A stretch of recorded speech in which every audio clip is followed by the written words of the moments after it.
Alright guys, sorry about that. I didn't realize that receiving a phone call, even if I don't pick it up, it cancels my video. So I actually did a little extra work when I didn't even know that I wasn't recording. So we had talked about that we could do 6 times 10 and that would give us 60, and it's a fair chunk to take out. But look what I did over here. I ran through some easy multiples. I did 6 times 10 is 60. We know that. 6 times 20 is like doing 6 times 2, but adding a 0 at the end. So 6 times 2 is 12, and then you add that 0, and that's 120. That got us a little bit closer to 151. And then just to double check, I tried 30 as well, because I know I could do that one pretty quickly. 6 times 3 is 18. Add the 0, 180. That you could tell is over 151, so we can't use them. It's too high. Okay? And so I thought our sweet spot right here is going to be 6 times 20, because it's more than 60, and the answer though is not more than 151. This is going to work out really well for us. So what I did is I took that 20, I wrote them down right here, and I knew, we just found out 6 times 20 equals 120. And do we remember what we have to do next? It's something involving these two numbers. We must subtract them.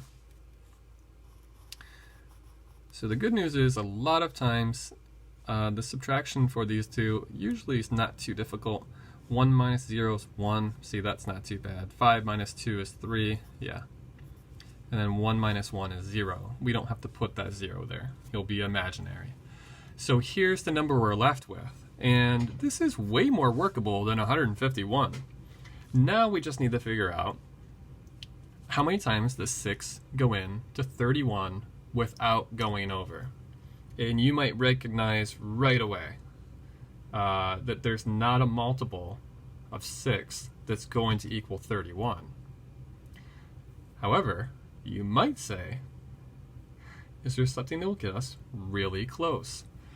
What can we multiply by 6 to get us very close to 31? Okay, I know 6 times 2 is 12, 6 times 3 is 18, 6 times 4 is 24, 6 times 5 is 30. That is as close as you can get without actually hitting 31. So we know if we do this guy 5 times, we're going to put him right here. Here's our multiple. That will equal 30. Put your answer inside. What do we have to do with these two numbers? Subtract. What do we get? What's 31 minus 1? You don't even have to do the actual subtraction process. You know the difference between 30 and 31 is just 1. Okay. So we're left with a situation here. Can 6 go into 1 at all? If you have a basket that can hold 1 egg, how many times can you fit 6 eggs in there? Right, you can't. It doesn't make sense. So we've taken this as far as we can go. Alright, so how many cartons can he make right now? To find that answer, we need to add whatever we did over here. So it is 20 plus 5. And that is going to equal 25 cartons. Here's your unit of measure. Now you might be saying, what about this one? That's what's left over. That in division is called a remainder.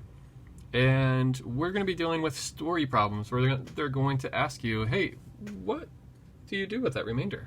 Like, what happens to him? We've got 1 egg left in this case with no home. Are we going to put him in a carton all by himself, a carton full of 1 egg?